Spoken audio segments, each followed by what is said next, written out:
दोस्तों इस वीडियो में हम बात करेंगे। काफ़ी लोग जब एक कॉलम को बनाते हैं तो कुछ उसमें ऐसी गलतियां कर देते हैं जिसके चलते कॉलम में काफ़ी बड़ी क्रैक्स देखने को मिलती हैं या कुछ इस तरीके से कॉलम की हालत हो जाती है जिस वजह से जो कॉलम हमारे घर की स्ट्रेंथ को देने के लिए जाना जाता है वो प्रॉपर स्ट्रेंथ उस कॉलम में खुद ही नहीं रहती, तो वो घर को क्या मजबूती देगा। तो मैं आपको इस वीडियो में कुछ चेकलिस्ट बताने वाला हूँ जो आपको कॉलम की कास्टिंग करते समय ध्यान में रखनी है। और मैं आपको देखो प्रैक्टिकल आप देख ही पा रहे हो जिससे आप अच्छे समझ पाएंगे। और मैं आपको एक सही कॉलम कैसे बनाते हैं वो भी दिखाऊंगा और फाइनल लुक कैसे होता है उसका वो भी हम चीज़ें समझेंगे। सबसे पहले मैं आपको बता दूं कि जब आप कॉलम की कास्टिंग करते हैं तो उससे पहले हमारा जो शटरिंग लगाया जाता है उसको ध्यान में रखना है। यहाँ पे मैंने एक वीडियो रिकॉर्ड की है जो कि मिस्टेक हो रखी थी, वो बाद में मैंने उनको बताया, लेकिन पहले मैंने शूट किया जिससे आप समझ पाएँ।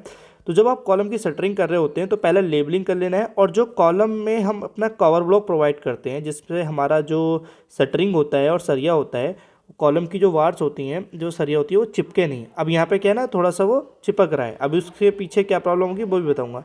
इसलिए जैसे आप देख रहे हैं यहाँ पे बाकी कॉलम के भी शटरिंग नहीं हुई है तो मैंने इनको भी सजेस्ट किया, और मैं आपको भी बोलूँगा कि जब आप शटरिंग करते हैं तो पहले लेबलिंग कर लें, जिससे अगर एक बार कास्टिंग हो गया तो बाद में वो सही नहीं हो पाएगा।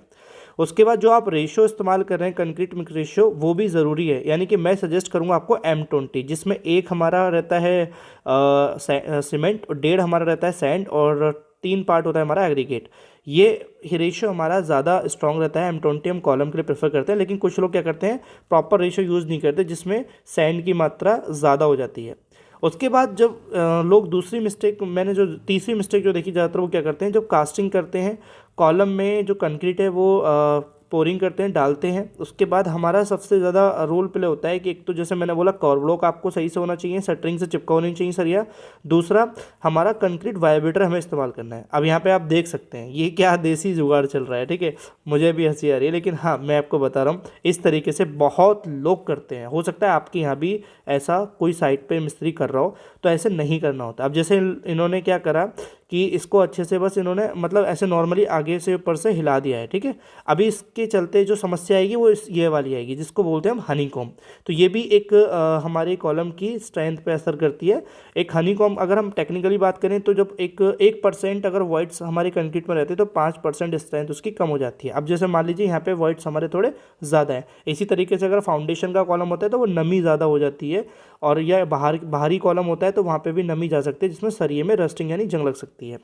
और या फिर जो अच्छे से कम्पेक्शन नहीं होगा, वाइब्रेटर नहीं चलेगा, तो कहीं आप देखेंगे कि जो सीमेंट की स्लरी होती है वो नीचे बह जाती है और ऊपर की साइड में क्या होता है जगह जगह पे सूखापन सा या बालू सी दिख रही होती है। जैसे आप यहाँ देखेंगे कहीं आपको दिख रहा हो कि रेत ज़्यादा है, तो ये इस तरह मिस्टेक करने के बाद इन तरह कॉलम की हालत होती है जिस तरीके से मैंने दिखाया। अगर आपको प्रॉपर सही तरीके से कॉलम चाहिए, जैसे यहाँ पे एक कॉलम मैं आपको दिखा रहा हूँ जो मैंने साइड पर कास्ट करवाया, बिल्कुल किसी तरह की कोई प्रॉब्लम नहीं मुझे दिख रही है, एकदम फ्रेश कॉलम में स्मूथ है, कहीं तरह कोई हनीकॉम्ब नहीं है, कहीं आपको सरिया दिखाई नहीं दे रही है, प्रॉपर शेप में लेके चल रहा।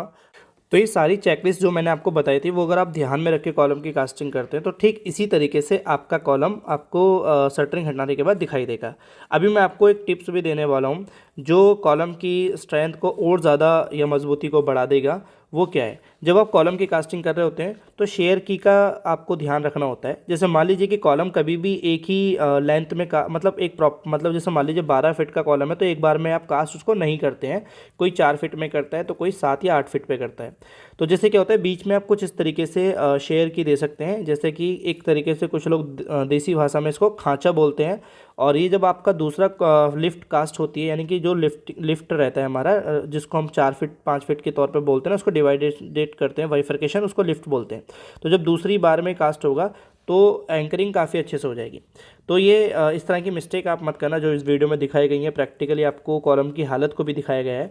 अगर आप चाहते हैं आपका कॉलम मजबूत बने, आपके घर के लोड को बहुत अच्छे से ट्रांसफ़र करे, तो ये ध्यान रखना जरूरी है। तो वीडियो अच्छी लगे तो वीडियो को लाइक कर लेना, चैनल पर सब्सक्राइब कर देना, नहीं किया है तो अपने चैनल पर विजिट करके पुरानी वीडियो देख लेना, आपको काफ़ी हेल्प मिलेगी आपके घर को बनाने में या प्रैक्टिकल नॉलेज को गेन करने में। Thank you for watching video, मिलते हैं अपनी नेक्स्ट वीडियो में।